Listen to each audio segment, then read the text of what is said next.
हाय, नमस्कार, सलाम एंड सत श्री अकाल। आपका खुद का आरकेसी यानी मैं रोहित कुमार चौहान फ्रॉम पथ प्रदर्शक पाथ डेमोस्ट्रेटर एक बार फिर हाजिर हूँ एक नए विचार, थॉट, कहानी या अनुभव के साथ। और आप देख रहे हैं मुझे मेरे YouTube चैनल जिसे नाम दे दिया गया है 98.100 का।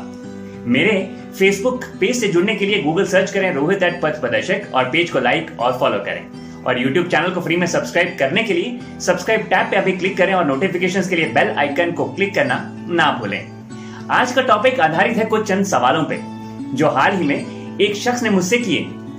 शादी में डर यानी फियर इन मैरिज, यही है आज का टॉपिक और इसी पे आधारित है आज की कहानी या अनुभव। शख्स ने मुझसे पूछा कि क्या शादी करनी चाहिए या नहीं।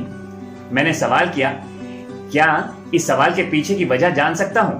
क्योंकि बिना वजह जाने इस सवाल का जवाब देना ठीक वैसा ही होता जैसे किसी राहगीर को जिसने आपसे रास्ता पूछा हो उसे आपने बता दिया हो कि सीधे चले जाएं और आगे जाके एक बार फिर किसी से जरूर पूछ लीजिएगा कि आप सही जा रहे हैं या नहीं।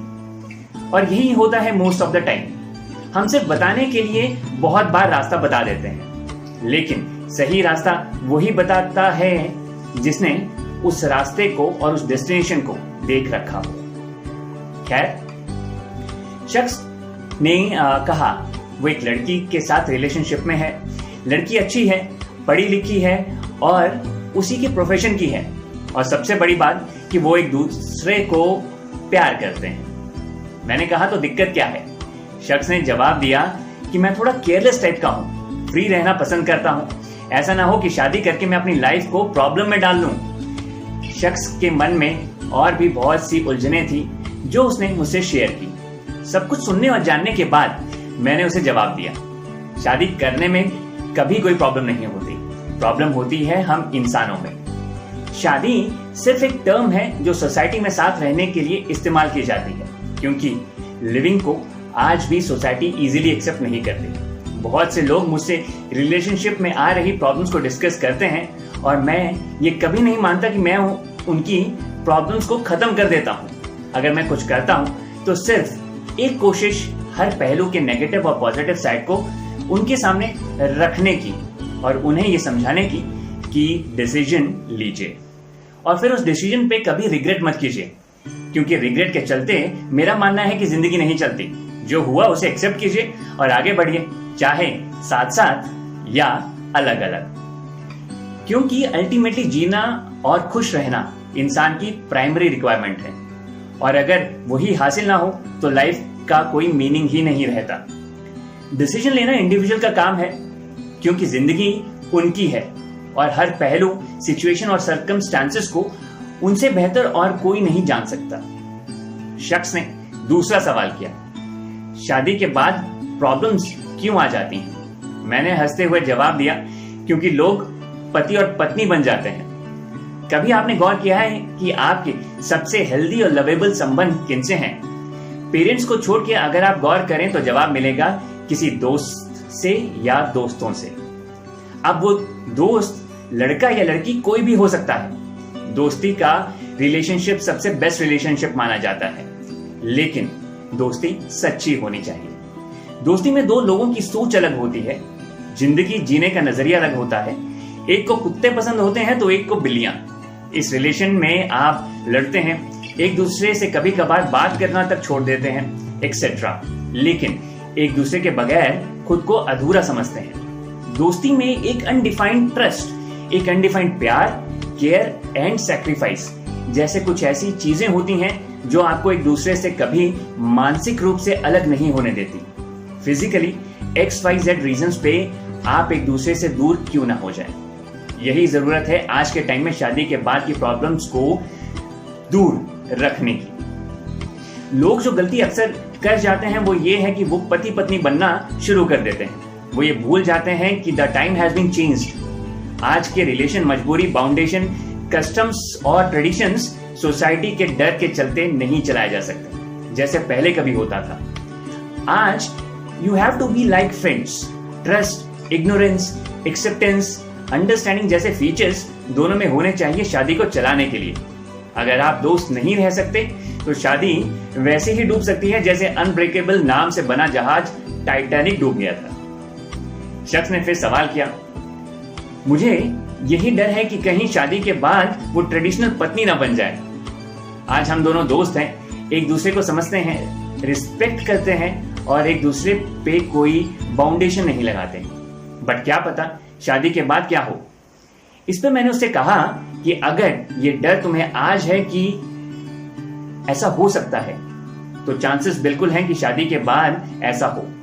क्योंकि जब किसी इंसान के दिल और दिमाग में ऐसी बात आ जाए तो मान लेना चाहिए कि इंटरनली आपको उसके बारे में वो पता है जिसे आप आज अवॉइड कर रहे हैं, और यही गलती यूजुअली लोग करते हैं। आज जिस चीज को वो एक्सेप्ट कर रहे होते हैं वही शादी के बाद उन्हें एकदम से अनएक्सेप्टेबल हो जाती है और फिर इश्यूज का जन्म। शख्स ने सवाल किया, तो क्या उसे छोड़ दूं?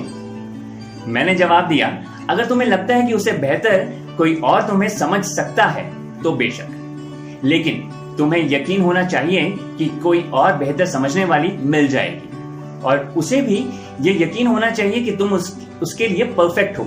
अदरवाइज कल को शायद वो भी ऐसा ही ना सोचे जैसा आज तुम किसी और के लिए सोच रहे हो। शख्स ने सवाल किया, तो क्या करूं?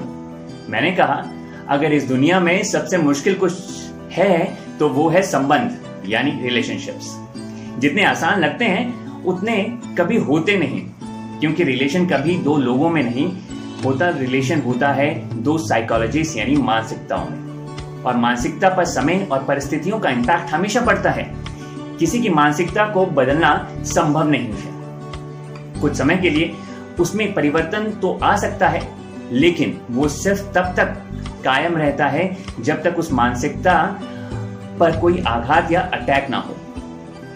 किसी पे शक करने की मानसिकता किसी मनुष्य की हो सकती है, जो कुछ हद तक दबी रह सकती है, लेकिन सिर्फ तब तक जब तक परिस्थिति उसके सामने आ ना जाए। उस परिस्थिति में शक का उजागर होना स्वाभाविक है। तो रिलेशनशिप दो फिजिकल बॉडीज में नहीं, माइंड्स में होते हैं, और सिर्फ ट्रस्टेड पॉजिटिव माइंड्स ही साथ रह सकते हैं। मैंने शख्स को कहा कि अगर तुम दोनों दोस्त हो और दोस्त की तरह ही आगे भी रह सकते हो तो शादी के बाद भी रिलेशन चलता रहेगा, लेकिन अगर एक में भी चेंज आया तो उस चेंज का इम्पैक्ट दूसरे पे भी पड़ेगा, और रिएक्शन और एक्शन आज से अलग होंगे। शख्स ने आखिरी सवाल किया, शादी किस पे टिकी होती है? मैंने कहा, एक्सेप्टेंस और ट्रस्ट। शादी ही नहीं बल्कि कोई भी रिलेशनशिप सिर्फ इन दो चीजों पे मेनली बेस्ड होता है। शख्स के सवाल खत्म हुए। जाते जाते मैंने शख्स से पूछा, जवाब मिला? शख्स ने हंसते हुए कहा, विचार पे विचार करना पड़ेगा। यही थी आज की एक छोटी सी रियल कहानी, संबंधों में या संबंधों से डर की। और आपसे गुजारिश की कहानी पे विचार जरूर कीजिएगा। यकीन मानिए, शादी करने में कोई हर्ज नहीं है, लेकिन यह हमेशा याद रखिए कि शादी दो मानसिकताओं में होती है। अगर एक्सेप्टेंस और ट्रस्ट रहा तो चलेगी, अदरवाइज टाइटैनिक को डूबने से कौन बचा सकता था। विचार पसंद आए तो लाइक, कमेंट और शेयर करना मत भूलिएगा। क्या पता एक गलत संबंध जुड़ने से बच जाए और एक सही संबंध बन जाए। इसी के साथ आज के लिए मैं लेता हूं अलविदा। जल्दी ही फिर हाजिर होऊंगा एक नए विचार और एक कहानी के साथ, जिसपे आपको करना होगा विचार। तब तक के लिए stay psychologically happy. Bye bye.